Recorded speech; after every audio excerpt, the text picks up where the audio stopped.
자, 오늘 말씀의 제목은 사랑의 능력으로 당신의 정체성을 증명하십시오, 이런 제목입니다. 요한일서 말씀을 제가 시작하면서 계속해서 느끼는 건 말씀이 참 쉽지 않구나, 그런데 이 말씀이 꼭 필요한 말씀이구나 라는 생각이 듭니다. 오늘도 여러분들이 말씀을 들을 때 성경책을 펴놓고 표시할 것 표시하고 줄칠 것에 줄쳐서 여러분들이 지속적으로 말씀을 묵상하고 기억하면 좋겠습니다. 지난 주간에 저는 만나교회 출신 이렇게 목회를 하고 있는 분들과 함께 1박 2일 시간을 지나게 되었습니다. 여러 명이다 보니까 한 테이블에 앉아서 이렇게 밥을 같이 먹을 수 없는 경우도 있어서 이렇게 따로 테이블을 앉게 되었는데, 그 테이블 이름을 누가 이렇게 짓는 거예요. 제가 앉아있는 테이블을 만나 테이블, 그리고 그 부목사 출신 우리 목사님들이 앉아있는 테이블을 또다시 만나 테이블, 이렇게 이제 짓고 같이 이야기를 나누기 시작했어요. 한번 사진을 볼까요? 여러분들이 아는 얼굴들이 좀 있을 것 같아요. 네, 저런 사람들. 네, 그 다음에 또 가운데 멋진 사람이 하나 눈에 띄면서 또 이렇게 있고요. 네, 이렇게 이제 사모님들 같이 이렇게 식사를 했어요. 옛날 얘기를 그렇게 많이 하게 되더라고요. 옛날에 그런 일이 있었지, 그런 일이 있었지. 그러면서 우리가 공유할 수 있는 이야기가 있다고 하는 것이 우리가 만나교회라고 하는 정체성, 아이덴티티를 가지고 있구나라는 생각을 하게 되었어요. 저는 오늘 굉장히 실존적인 질문을 여러분들과 나누고 싶은 것인데, 우리가 누구일까라고 하는 거죠. 오늘 사도 요한은 그 요한 공동체와 크리스찬들을 통해서 아주 분명하게 이야기하는 것이 있습니다. 우리가 하나님의 자녀라는 거예요. 우리가 하나님의 자녀라고 하는 이곳에서 우리들이 정체성이 있는데, 하나님의 자녀가 된 근거가 있다는 겁니다. 오늘 본문 말씀 1절에 보면요, 보라, 아버지께서 어떠한 사랑을, 제가 몇 번 이제 반복하게 될 텐데, 어떠한 사랑을, 주목해서 좀 줄을 쳐놓으세요. 우리에게 베푸사 하나님의 자녀라 일컬음을 받게 하셨는가? 우리가 그러하도다. 이 부분이 저는 이 부분에서 제일 와닿았던 부분입니다. 어떠한 사랑을, 이게 영어 성경에 보니까 이렇게 표현이 되어 있어요. How great is the love. 얼마나 큰 사랑인지, 그 어떠한 사랑이 그 큰 사랑인데요, 우리를 자녀 삼으신 그 사랑 때문에 사도 요한은 우리가 그러하도다. 제가 성경을 볼 때 우리가 좀 상상력을 발휘해서 성경을 보자, 이런 이야기를 여러분들에게 합니다. 이 사도 요한이 어떤 표정과 어떤 마음으로 지금 이 글을, 이 편지를 쓰고 있을까? 우리가 그러하도다. 이게 영어로는 that is what we are, 이런 표현이에요.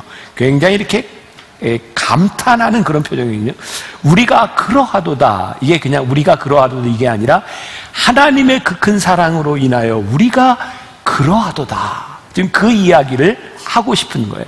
그런데 우리가 우리들 스스로 우리의 정체성에 대한 인식하지 못하는 것과 더불어서 세상도 우리를 알아보지 못한다는 거예요. 그 이유를 사도 요한은 죄 때문이라고 이야기를 합니다. 죄는 우리의 의지를 왜곡하기도 하고, 우리들 속에 죄가 들어옴으로 인하여 우리가 인생을 열심히 살아가지만 하나님이 우리를 지으신 대로 살아가지 못해요. 그것이 죄예요. 오늘 우리들이 이런 고민도 함께 나누어야 될 부분이죠. 아버지께서 어떠한 사랑을 우리들에게 베푸사 우리들이 이런 정체성을 가지게 되었는지 우리가 알아야 하겠다. 자, 예를 한번 들어볼게요. 우리 직립보행을 하는 인류, 우리 사람이죠. 사람들 중에 한 번쯤은 인생을 살아가면서 아이고 허리 아프다, 이런 얘기를 좀 합니다. 그리고 허리 환자들이 의외로 많습니다. 네 발로 기는 짐승들은 허리가 아플 일이 없다고 하죠. 이 디스크는 직립보행을 하는 인간에게만 있는 질병이라고 이야기를 합니다. 저도 허리를 다쳐서 허리를 수술한 적이 있어요. 허리를 다치고 나서 꼼짝을 못하니까 병원에 가서 엑스레이를 찍습니다. 그게 안 되면 이제 CT도 찍고 MRI도 찍고 여러 가지들을 찍습니다. 그리고 의사에게 문의를 합니다. 갑자기 그런 의문이 들었어요. 왜 우리는 내 몸이 아픈데 의사한테 물어봐요? 왜 그래요? 내가 아픈데. 이유는 내가 내 몸을 잘 모르는 거죠. 우리들의 죄의 문제, 우리들이 가지고 있는 인생의 문제를 왜 우리는 하나님께 물어야 되고, 우리는 왜 말씀에 비추어야 하는가? 우리들 스스로, 우리들 죄로 인하여 왜곡된 우리들의 인생은 우리들의 삶을 제대로 볼 수 있는 능력이 없는 거예요.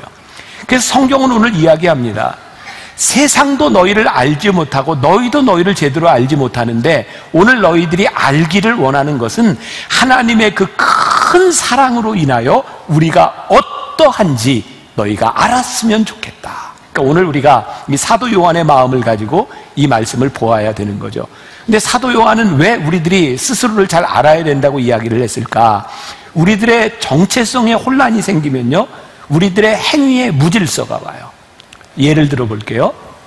저는 우리 교인들과 함께 이제 단기 선교, 이제 해외 TD 이렇게 많이 갈 때가 있어요. 사람들이요, 개인적으로 있을 때는 이렇게 예의도 바르고 이런데 많은 사람들이 모여 있으면 막 이렇게 재미있게 이야기를 하다 보면 주의를 잘 신경 쓰지 않고 막 이렇게 이야기할 때가 있어요. 그런데 그런 우리의 모습을 보면 좀 창피스러울 때가 있죠. 게다가 외국인이 이렇게 지나가면 아이고 한국 사람이 이러면 안 되는데, 그래서 우리가 막 떠들고 얘기하다가 외국인이 지나가면 니하오 뭐 이렇게 하죠. 우리 한국 사람 아니다 이런 거예요. 또 뭐 갑자기 일본말로 우리가 하는 거 뭐 아리가토 고자이마스 뭐 곤방와 이런 거 하면서 우리 한국 사람 아니에요? 창피하니까 뭐 그러죠. 제가 이게 어떤 그 인종적인 그 민족적인 이야기를 하려고 하는 것이 아니라 아주 독특한 특성이 있어요. 제가 수년 전에 모스크바에 선교대회를 갔다가 같이 강사로 참석했던 목사님하고 북유럽 쪽을 이렇게 들렸다 오게 될 기회가 있었어요. 식사를 하러 이렇게 단체로 들어갔는데 저 옆에 일본 단체 관광객들이 이렇게 앉아 있더라고요. 근데 우리가 한국말을 하면서 이렇게 들어가니까 일본인들이 그 자리를 비워주고 이렇게 나가는 거예요. 그래서 우리가 거기에 앉아서 밥을 먹고 있는데 갑자기 저기 중국 사람들이 막 들어오더라고요. 그래서 우리가 또 나갔어요. 그 자리에 중국 사람들이 앉았어요. 아주 독특한 민족성인 것 같아요. 일본 사람들은 굉장히 조용하고요. 한국 사람들은 덜 조용하고요. 중국 사람들은 안 조용해요. 그래서 서로 딱 보면 어디 가든지 이렇게 드러나는 거죠. 이것은 어떤 좋고 나쁘다의 이야기를 하는 것이 아니라 딱 보면 그 사람의 정체성을 우리들이 알죠. 그래서 어떤 회사에서도 이렇게 기념품을 만들거나 하면 거기에 로고라고 하는 것을 넣습니다. 그것이 무엇인지 알 수 있도록 하는 거예요. 오늘 사도 요한의 마음을 가지고 우리들이 성경을 볼 때 다시 한번 반복하는데 우리가 그러하도다라고 이야기했을 때 사도 요한은 우리의 모습들이 사람들에게서 분명하게 드러내기를 원하는 마음이 있어요. 뭐냐면 하나님의 사랑이 얼마나 큰지, 그 사랑으로 인하여 우리가 하나님의 자녀가 되었다는 것이 얼마나 놀라운지를 너희들이 좀 알았으면 좋겠다. 너희가 큰 사랑을 입은 존재인 것을 좀 알았으면 좋겠다. 드러내고 싶은 자랑이 들어있는 것을 우리들이 상상할 수 있어요. 우리 옛날 저 어렸을 때는 그 옷을 입으면 한때 그런 게 유행했었어요. 상표를 띄지 않고 모자에도 그냥 달고 다니고, 그리고 어떤 경우에는 그 상표가 되게 이 안에 있어야 되는데 밖에다 이렇게 걸어놓기도 하고. 저 어렸을 때는 아주 신고 싶은 신발, 명품 신발이 뭐였냐면 나이모였어요. 그래서 유사품이 많이 나왔죠. 뭐 나이스 뭐 이런 신발 신고 다니기도 했고. 왜 그럴까요? 그것을 신으면 그 로고로 인하여 내가 그것 된 것 같은 마음이 있는 거죠. 저에게는 그런 상상이 되는 거예요. 야, 사도 요한의 마음 가운데 우리가 그러하도다라고 말을 했을 때 그가 우리가 하나님의 자녀된 것이 얼마나 자랑스러운 일인지를 드러내고 싶어하는 모습. 자, 그리고 2절과 3절을 봅니다. 사랑하는 자들아, 우리가 지금은 하나님의 자녀라. 장래에 어떻게 될지는 아직 나타나지 않았으나 그가 나타나시면 우리가 그와 같을 줄을 아는 것은 그의 참모습 그대로 볼 것이기 때문이니 주를 향하여 이 소망을 가진 자마다 그의 깨끗하심과 같이 자기를 깨끗하게 하느니라. 말이 좀 어려운데 그런 이야기인 거예요. 우리가 하나님의 자녀가 되어서 그 큰 사랑을 입었는데 이게 좀 드러나지 않아요. 사람들이 잘 몰라요. 세상 사람들이 봐도 몰라요. 그런데 이 모든 것이 드러날 때가 온다. 그런데 드러날 때 너희들이 그 모습을 가지기 위해서 너희들이 붙들어야 되는 것이 있는데 소망이다. 너희들이 소망의 끈을 붙들면 너희들이 이 세상에서 죄에 넘어지지 아니하고 너희들이 깨끗하게 너희를 유지할 수 있다. 그러니 이 자랑스러움에 대한 소망을 가지고 너희들이 깨끗함을 유지해라. 그리고 이 깨끗함의 대척점에 뭐가 있어요? 죄에 대한 문제가 있는 거예요. 그러니까 오늘도 사도 요한은 우리들이 유지해야 될 하나님의 자녀됨과 죄에 대해서 이야기를 하고 있는 거예요. 자, 제가 계속해서 반복한다 그랬죠. 우리가 그러하도다. 이 사도 요한의 마음속으로 들어가 보는 거예요. 자, 제가 또 예를 들을게요. 저는 결혼을 좀 일찍 했어요. 25세 결혼을 하다 보니까 대학원을 다니면서 친구들이 저에게 결혼하고 나서 제일 중요한 게 기선을 제압하는 거야. 그래서 수업을 끝나고 나면 친구들이 저를 붙잡아 늦게 들어가. 너 처음부터 일찍 들어가면 그거 안 돼. 기선을 제압해야 돼. 그래서 지금 생각해 보면 그냥 아무 할 일도 없는데 그냥 늦게 들어갔던 적이 있었던 것 같아요. 어떤 회사의 회사원이요, 늘 집에 일찍 들어가니까 같은 동료가 이렇게 이야기를 한 거죠. 마누라가 그렇게 무서워? 그랬더니 이 사람이 이렇게 얘기해. 아니, 나는 무서워서 일찍 들어가는 게 아니라 아내를 사랑하고 생각하기 때문에 일찍 들어가는 거야. 똑같은 행동인데 뭐가 틀려요? 동기가 틀린 거예요. 오늘 사도 요한은 우리들에게 이야기합니다. 너희들의 삶의 동기가 무엇이냐, 그것이 중요한데 너희들이 소망을 두고 그 소망의 동기를 가지고 살아가면 너희들이 깨끗하게 되는 이유가 생기고, 그리고 너희들의 깨끗함이 마지막에 드러나게 되는 때가 온다. 자, 우리 크리스찬들 중에 이런 말을 하는 사람이 있어요. 나는 밖에 나가서 이렇게 살면서 내가 그리스도인, 교회 다닌다 이런 말 잘 안 해. 왜냐하면 내가 크리스찬이라고 했다가 내가 혹시 행동을 잘못해서 하나님이 욕을 얻어먹으면 어떻게 해. 그러니까 나는 크리스찬이라고 말을 안 하고 나는 그리스도인답게 살 거야. 아주 고상하게 보이지만 아주 고상한 핑계입니다. 왠지 아세요? 하나님은 우리들에게 그렇게 살라고 말씀하시지 않아요. 우리들이 완벽할 수 있다고 말씀하시지 않아요. 하나님이 원하시는 것은요, 우리들이 누구인지, 우리들이 부족하고 죄를 지을 수 있음에도 불구하고 하나님의 사랑이 우리에게 그러하도다 라고 하는 것을 드러내며 살아가는 사람이 되기를 원하는 거예요. 그 사랑 때문에 우리들에게 감출 수 없는 기쁨과 감출 수 없는 감격이 오늘 사도 요한처럼 드러나기를 원하는 거죠. 여러분, 감출 수 없다. 이게 여러분들에게 어떻게 이해가 되시는지 모르겠어요. 한 번은 제가 우리 이제 가족들이 이렇게 식사를 하는데 제 아들놈이 저한테 그러는 거예요. 아빠는 보면은 교인들하고 이야기할 때, 사람들하고 이야기할 때 사람들이 아빠 칭찬을 하면 너무너무 좋아하는 게 얼굴에 다 나타난다는 거예요. 그 얘기를 들으니까 제가 얼마나 좀 창피하잖아요, 아들한테. 우리 아들이 그런 게, 우리 가족은 태생적으로 잘난 척하는 그 피가 흐르고 있는데 그래도 아빠가 이렇게 칭찬을 들을 때 너무 좋아하는 걸 보면 좀 그렇다. 그 얘기를 들으니까 부끄럽고 창피해요. 그래서 어느 날 이렇게 이제 식사를 같이 하는데, 그때도 교인들이 만나면 제 앞에서 뭐하러 나쁜 얘기 하겠어요. 좋은 얘기 막 칭찬하는 거잖아요. 그래서 제가 그거를 이제 드러내지 않으려고 있는데, 나는 분명히 안 드러내는 것 같은데 내가 봐도 나타나는 거예요. 이게 막 좋아하는 모습이 감출 수 없어요.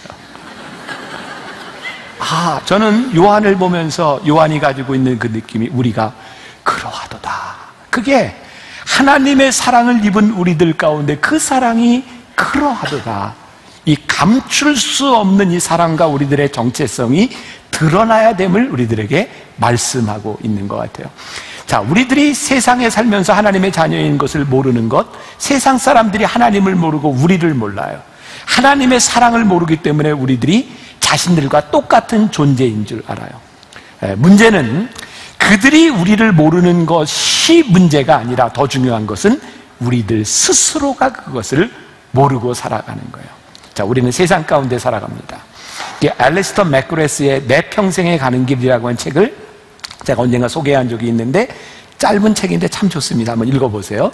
이 책에 보면 그런 이야기가 나와요. 우리는 과거라고 하는 확실한 우리 인생에 지나온 일을 가지고 있고요, 우리는 미래의 확실한 소망을 가지고 있어요. 우리는 지금 과거와 미래 사이에서 흔들리는 현재에 살고 있습니다. 현재는 불안합니다. 근데 알리스터 맥그레스가 이런 이야기를 합니다. 우리가 확실한 소망에 손을 잡는 순간 우리는 분명한 인생을 살아간다는 거예요. 우리들이 지금은 불확실한 것 같지만 소망의 손을 잡는 순간 임의와 아직 사이에서 불완전했던 우리의 인생이 소망의 끈을 붙잡고 우리들이 깨끗하게 살아야 되는 이유를 가지고 사는 거예요. 우리 크리스찬들에게 지금 사도 요한이 이야기하고 있는 것이 바로 그 사랑을 우리들이 알았으면 좋겠다. 자, 그러면 이제 죄에 대한 문제 속으로 들어가 봅니다. 요한은 4절에서 이렇게 이야기를 합니다. 같이 봉독해 볼까요? 죄를 짓는 자마다 불법을 행하나니 죄는 불법이라. 자, 죄를 짓는 자마다 불법을 행한다. 죄는 불법이다 그랬어요. 그런데요, 이 세상과 우리들이 신앙생활하는 우리들에게도 문제가 뭐가 있냐면, 우리가 죄를 지으면서 죄라고 인식하지 못하는 것도 많이 있어요. 또 심각한 문제 가운데 하나는 세상 사람들은요, 죄를 짓지만 들키지 않으면 죄라고 생각하지 않는 경우도 있어요. 그래서 사람들은 죄를 지으면서 죄를 들키지 않으려고 노력해요. 그리고 죄에 들킨 사람들은 억울하다고 생각하죠. 왜? 저놈은 들키지 않아서 죄를 지었는데 괜찮고 나는 들켜서 죄에 대한 대가를 받는다고 생각하는 거죠. 근데 오늘 성경은 우리들에게 이렇게 이야기합니다. 죄는 들키고 들키지 않고에 대한 문제가 아니라 죄가 가지고 있는 본질적인 속성이 있다는 거예요. 8절. 죄를 짓는 자는 누구에게 속해요? 마귀에게 속하나니 마귀는 처음부터 범죄함이라. 하나님의 아들이 나타나신 것은 마귀의 일을 멸하려 하심이라. 죄의 무서움은 뭐예요? 우리가 인정하든 인정하지 않든 죄는 마귀에게 속한 것이고, 죄를 지으면 우리는 하나님과 반대편 대척점에 서 있는 거예요. 자, 제가 말씀을 준비하며 묵상하다가 이제 이 부분에서 저에게 곤란함이 찾아왔어요. 9절이었는데요. 보세요. 9절에 하나님께로부터 난 자마다, 하나님의 자녀된 자마다 뭐라고 되어 있어요? 죄를 짓지 아니하나니 이는 하나님의 씨가 그의 속에 거하며 그도 범죄하지 못하는 것은 하나님께로부터 났습니다. 자, 제가 이제 고민했던 걸 여러분들과 함께 나눠볼게요. 여러분들 한번 솔직하게 대답해 보세요. 여러분들이 하나님을 믿으면서 여러분들이 하나님의 자녀가 되었다고 여러분들 믿으세요? 하나님을 믿음으로 우리들이 하나님의 자녀가 되는 권세를 가졌어요. 이건 제 이야기가 아니라 성경에서 우리들에게 이야기하고 있는 거예요. 너희들이 믿음으로 하나님의 자녀가 되는 권세를 주셨다. 그럼 우리는 누구에게 속한 사람이에요? 하나님께 속한 자죠. 이건 우리들에게 아무 문제가 없어요. 우리는 이렇게 믿음으로 고백합니다. 근데 오늘 말씀에 문제가 있는 거죠. 하나님께 속한 하나님의 자녀, 하나님께로 난 자마다 죄를 짓지 아니하나니, 여기에서 문제가 생긴 거예요. 여러분들에게 물어볼게요. 여러분 하나님의 자녀가 되었는데 죄를 져요, 안 져요? 그럼 우리가 죄를 진다 그러면 우리가 하나님의 자녀라는 거예요, 아니라는 거예요? 여기에서 제가 모순에 빠진 거예요. 그래서 제가 성경이 잘 이해가 안 돼서 이게 많이 묵상하다가 저는 성경을 여러 권을 보게 되죠. 이 말씀이 무슨 뜻일까? 그래서 유진 피터슨의 성경을 보니까 여기에서는 이렇게 표현을 했더라고요. 죄를 짓지 아니하니가 무슨 뜻이냐면 습관처럼 죄를 짓지 않는 사람, 이렇게 되어 있고요. 영어 성경에 보니까 NIV 성경에 보니까 영어로 한번 띄워보세요.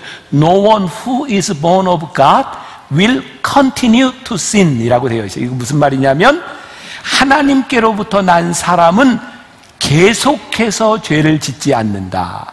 아, 제가 답을 얻었어요. 우리들이 하나님의 자녀가 되어서 우리들이 죄를 짓지 아니하나니라고 하는 말은 그 뒤에 있는 하나님의 씨가 그의 속에 거하며 함과 연결되어 보니까 이해가 되는 거예요. 어떻게? 우리들이 죄를 짓지 않을 수 있는 능력이 있는 것이 아니라 우리들이 하나님께로부터 났으나 우리들은 연약하여 죄를 져요. 그런데 계속해서 짓지 않아요. 이유가 뭔지 아세요? 하나님의 씨가 우리 안에 있어서 또 다른 죄를 짓도록 놔두지 않는 거예요.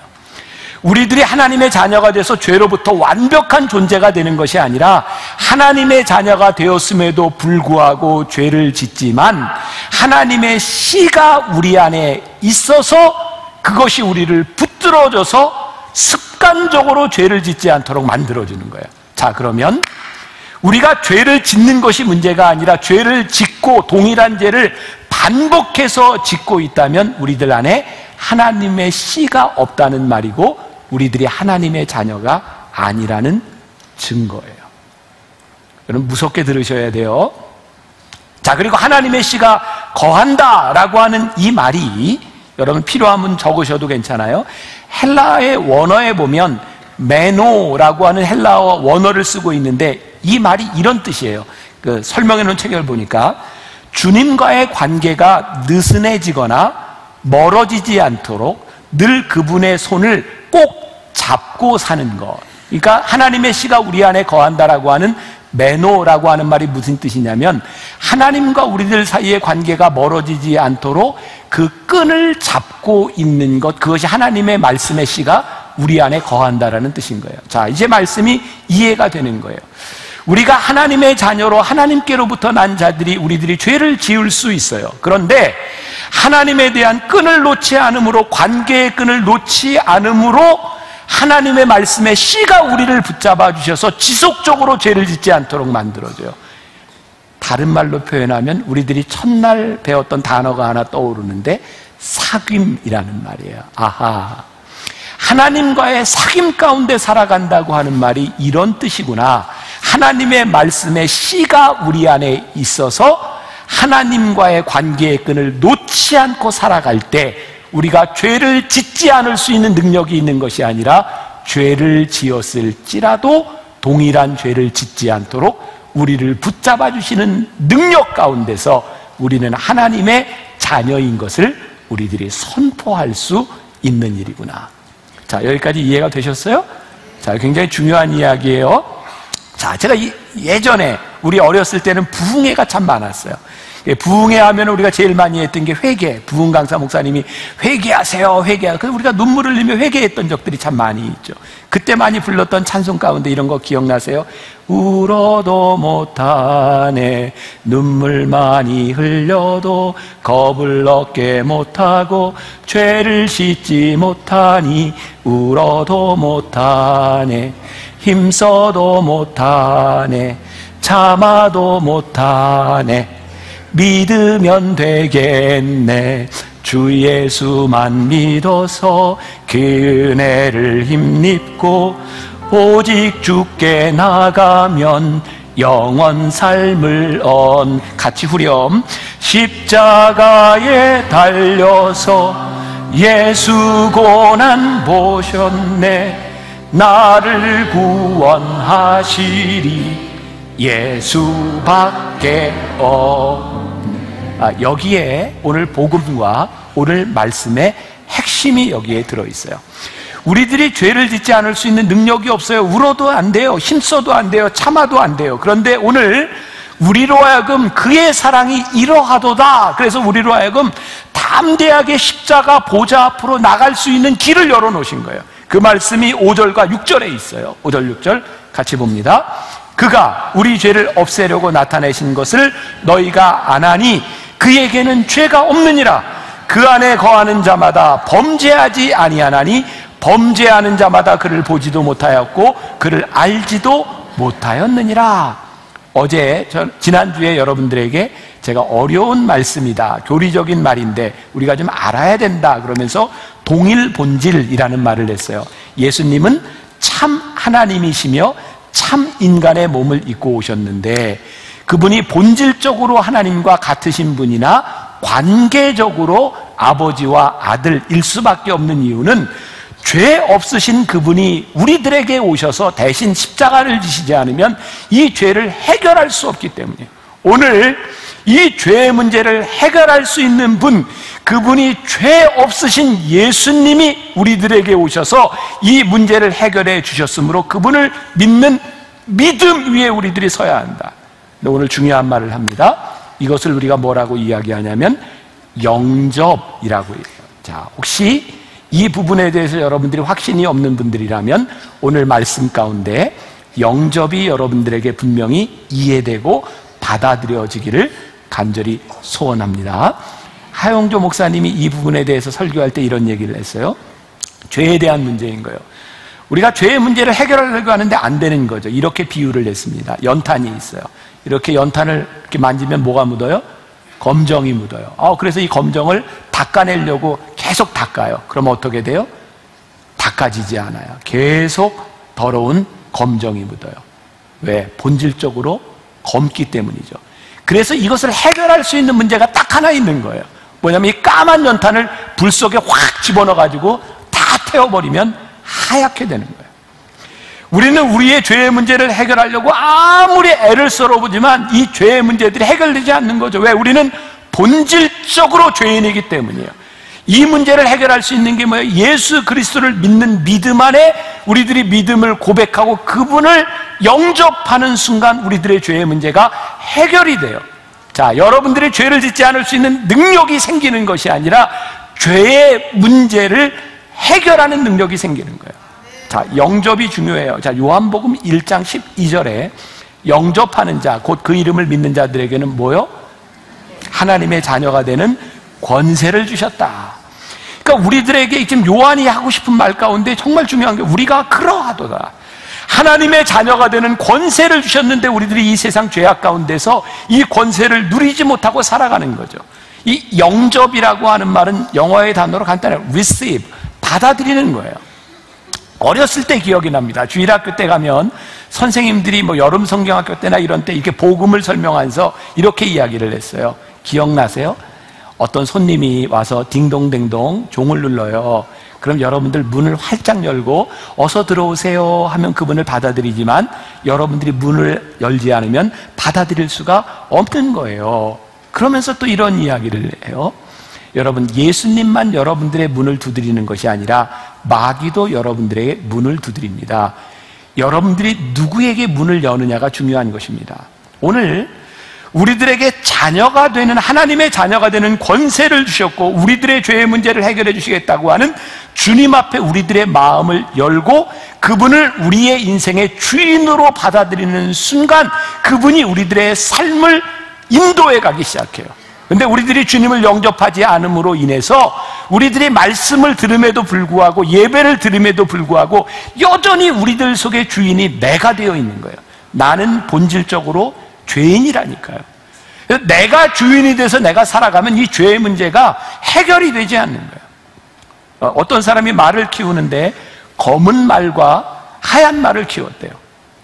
경주를 시키면요, 어느 날은 검은 말이 이기고 어느 날은 흰 말이 이기는데 이 주인은 진짜 주인이라 경주를 시킬 때마다 100% 어느 말이 이길지를 맞히는 거예요.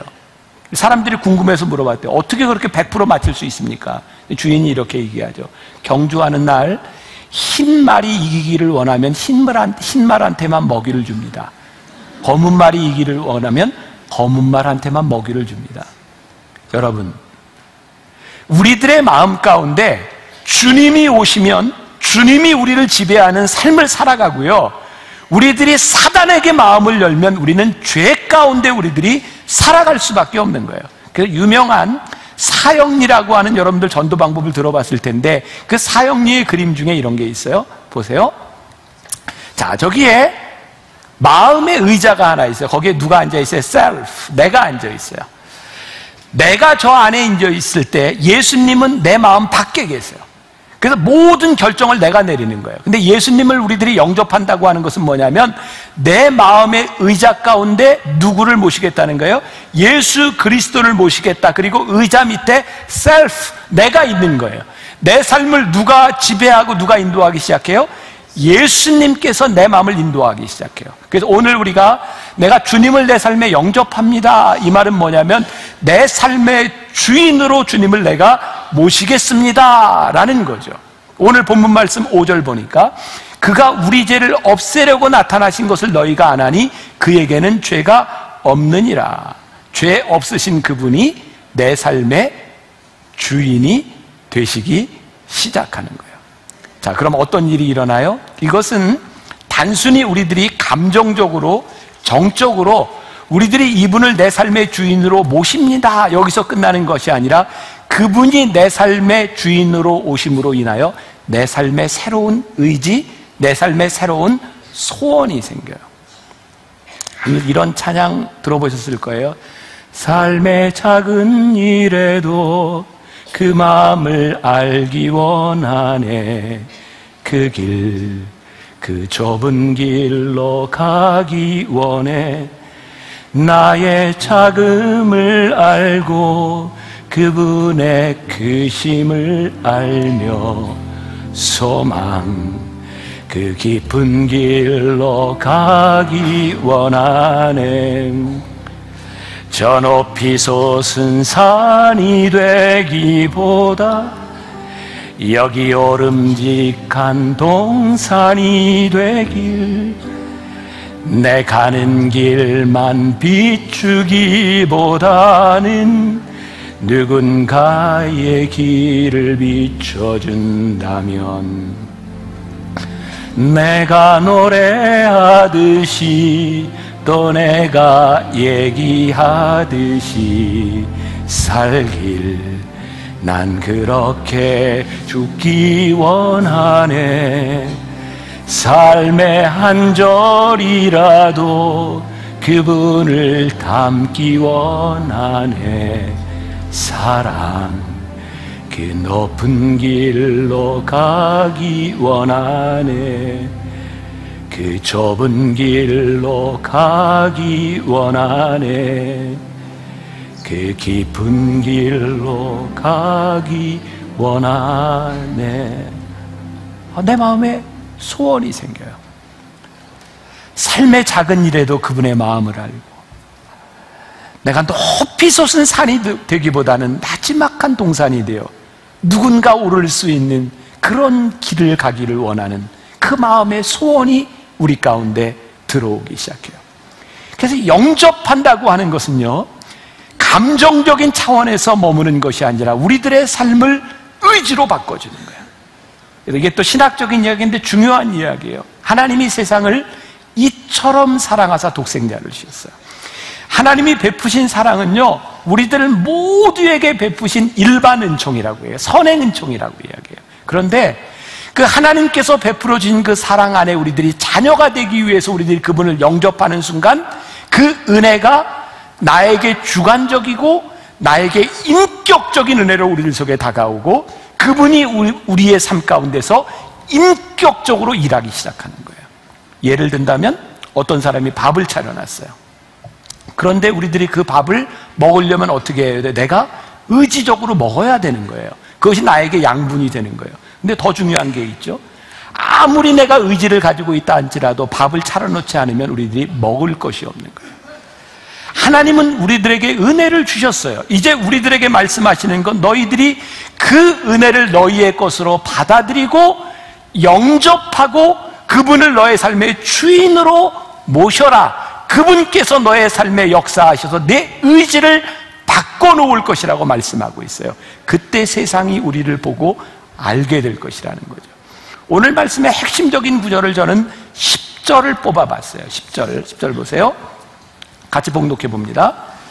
이러므로 하나님의 자녀들과 마귀의 자녀들이 드러나나니 무릇 의를 행하지 아니하는 자나 또는 그 형제를 사랑하지 아니하는 자는 하나님께 속하지 아니하니라. 자, 하나님의 자녀들과 마귀의 자녀들이 어떻게 해요? 드러나요. 여러분들이 오늘 예배를 드리는데 하나님을 믿는다고 하는데 하나님을 영접해서 그분이 내 삶의 주인이 되지 않으면 여러분들이 하나님께 속하지 않았어요. 여러분들이 마귀에게 속한 것이 드러나든지 하나님에게 속한 것이 드러나든지, 어떤 교회인지는 모르지만 그 김영석 목사님이 쓴 어떻게 믿을 것인가에 보면 한 청년과의 대화가 나옵니다. 한 청년이 교수님에 가서 이야기합니다. 교수님, 우리 교회 알만한 큰 교회, 유명한 교회인데 참 제가 참 안타깝고 창피한 것 중에 하나가 우리 교회에서 우리 교인 중에 한 사람의 장례식이 있었는데 그 사람이 누구냐면 차지철 씨의 장례식이었대요. 그리고 얼마 후에는 삼풍백화점이 무너졌는데 우리 교회 교인이 삼풍백화점을 지은 사람 사장이라는 거예요. 그러면서 너무너무 안타깝다는 거예요. 그 김영숙 교수가 이런 이야기를 합니다. 그 청년의 마음 가운데 교회를 비난하고자 하는 마음이 아니라 교회를 사랑하는 마음 때문에 그의 마음이 안타깝구나. 교회 안에 얼마나 많은 성공한 사람들이 모이느냐, 오늘 얼마나 많은 사람들이 예배를 드리냐에 대한 문제가 아니라 오늘 이 예배 드리는 사람들 가운데 하나님의 자녀가 얼마나 되고 하나님의 자녀로 살아가는 사람이 얼마나 되느냐가 우리들에게 실존적이고 본질적인 문제라는 거예요. 제가 언젠가도 그런 얘기했어요. 대한민국이 자랑하는 거 있어요. 미국처럼 미국이 기독교 국가였을 때 시작됐던 조찬 기도회, 대통령 기도회, 우리나라에서 그거예요. 크리스찬이 10%도 되지 않을 때 우리나라에는 조찬 기도회가 있었어요. 대통령을 위한 기도회. 많은 사람들이 모여요. 그래서 교회가 그거 자랑했단 말이에요. 이렇게 많은 사람들이, 이렇게 유명한 사람들이 모여서 기도해야 한다고. 그런데 기도해야 하는 것이 문제가 아니라 그들 가운데 하나님의 속한 자가 얼마나 있었는지, 그들 가운데서 하나님의 뜻을 드러내는 사람이 얼마나 있었는지, 우리가 그러하도다, 세상이 우리를 바라보며 하나님의 자녀인 것을 드러내는 사람이 얼마나 되었는지. 우리들에게 중요한 것은 목회의 성공, 우리 인생의 성공이 아니라 우리를 통해서 하나님의 사랑이 드러내는 일들이 있어야 합니다. 히브리서 4장 12절과 13절 말씀 볼게요. 하나님의 말씀은 어떻게 해요? 살아있고 활력이 있어. 이게 옛날 성경에는 살았고 운동력이 있어. 이게 참 더 좋은 표현인데, 활력이 있어 좌우의 날선 어떤 검보다도 예리하여 혼과 영과 및 관절과 골수를 찔러 쪼개기까지 하며 또 마음의 생각과 뜻을 판단하나니 지으신 것이 하나도 그 앞에 나타나지 않음이 없고 우리의 결산을 받을 시기에 눈앞에 만물이 벌거벗은 것 같이 드러나리라. 하나님의 말씀이 살았고 운동력이 있어서 그 말씀이 우리를 쪼개는데요, 우리의 말씀이 우리의 삶이 다 쪼개지기 시작하면 우리들이 숨길 수 있는 게 없어요. 하나님 앞에서 벌거벗은 것처럼 우리의 모든 것이 다 드러나게 되리라는 거예요. 우리들이 하나님 앞에 어떠한 존재인지가 다 드러나게 되리라는 거예요. 무서운 일이에요.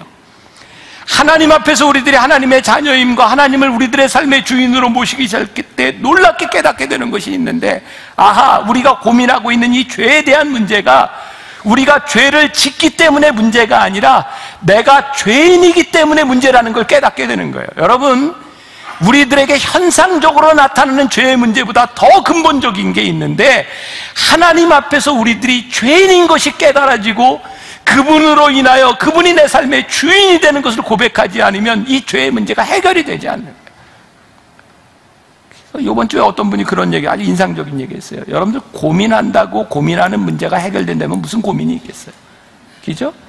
우리가 염려하는 문제가 염려한다고 염려가 해결된다면 무슨 염려를 하겠어요? 무슨 말인지 이해가 되세요?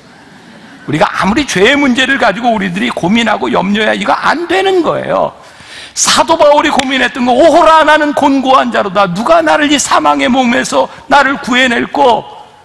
나는 내가 원치 않는 죄를 행하는도다. 그의 속에 죄 가운데 죄성을 가지고 너무너무 고민했어요. 그런데 문제는 뭐예요? 우리 안에 하나님의 씨가 있어요. 하나님이 우리 가운데 거함으로 인하여 죄에 대하여 우리들이 민감하게 반응하기 시작하는 거예요. 자, 잘 들으세요. 우리가 하나님의 자녀가 된다고 하는 것은 우리들이 죄에서부터 프리한, 죄를 짓지 않는 존재가 되는 것이 아니라 하나님의 자녀가 되어 하나님이 내 안에 계심으로 인하여 죄에 대하여 우리들의 삶에 반응이 일어나는 거예요. 그게 하나님의 자녀로서 살아가는 것이고, 죄에 대하여 반응이 일어난다고 하는 것은 죄에 대하여 저항하기 시작한다는 거예요. 죄를 거부하기 시작한다는 거예요. 그래서 하나님의 씨가 우리 안에 거해서 우리들이 하나님의 자녀가 되면 여러분들의 삶 가운데 어떤 일이 일어나는지 아세요? 때로는 여러분들의 수입이 줄어들 거예요. 여러분들이 세상에서 욕을 먹을지도 몰라요. 여러분들이 즐기던 쾌락을 내려놓아야 되는 일이 있을지 몰라요. 어쩌면 여러분들이 꿈꾸던 그 높은 지위에 올라가지 않아야 되는 결단을 해야 될지 몰라요. 하나님의 나라와 하나님의 의를 위하여 우리들이 내려야 되는 결단이 우리들에게 있을지 몰라요. 성경은 이것을 우리들에게 믿음이라고 얘기해요. 너희들이 믿음이 아니고는 이 일을 결단코 할 수 없느니라. 여러분, 가만히 생각해 보세요. 우리는 모르고 죄를 지었다고 하지만, 무의식 중에 죄를 지었다고 하지만, 그 죄를 지은 우리의 속을 들여다보면 이미 우리들 속에 의도가 있어요. 죄에 대한 의도성이 있어요. 이거 우리 부인하지 못합니다. 저는 그동안 여러분들에게 설교하면서 이렇게 주일을 성수하세요, 예배 시간을 꼭 지키세요, 이런 말을 안 해봤던 것 같아요. 그런데 오늘 말씀을 준비하면서 하나님과의 관계의 끈, 사귐의 끈을 놓지 않고 하나님의 말씀이 우리들에게 거한다고 하는 게 이 주일 성수와 굉장히 밀접한 관계를 가지고 있구나. 왜냐하면 우리들 중에 누구도 죄로부터 완전할 사람이 없기 때문에 이 끈을 놓지 않고 하나님, 주님이 우리들의 마음의 주인인 것을 고백할 수 있는 시간들과 우리들의 고백이 필요한데, 적어도 우리들이 이 세상에서 살다가 주일날 함께 모여 이 믿음을 고백하는 이 시간이 우리들에게 너무너무 소중한 시간인데, 우리들이 이것조차도 놓치고 살아가면서 우리들이 주님을 영접했다, 주님이 내 삶의 주인이다라고 말할 수 있을까? 우리 사도 요한이 이야기하는 감격스러운 것, 야, 우리가 얼마나 하나님의 큰 사랑을 입었는지 우리가 그러하도다. 그게 숨길 수 없었던 자랑이거든요. 주일날 우리가 모이는 이 시간이, 우리가 세상의 죄 가운데서 이렇게 투쟁하며 살아가다가 말씀을 지킨 그리스도의 주 되심을 인정한 사람들이 모여 우리가 그러하도다. 이건 막 이게 감출 수가 없는 게, 자랑질을 감출 수가 없는, 우리가 그러하도다. 이 예배가, 이 주일이 여러분들에게 그런 감격적인, 숨길 수 없는, 감출 수 없는 그런 시간들이 될 수 있도록, 그렇게 살아가다가 또 만날 수 있는 여러분들이 되시기를 주님의 이름으로 간절히 축원합니다.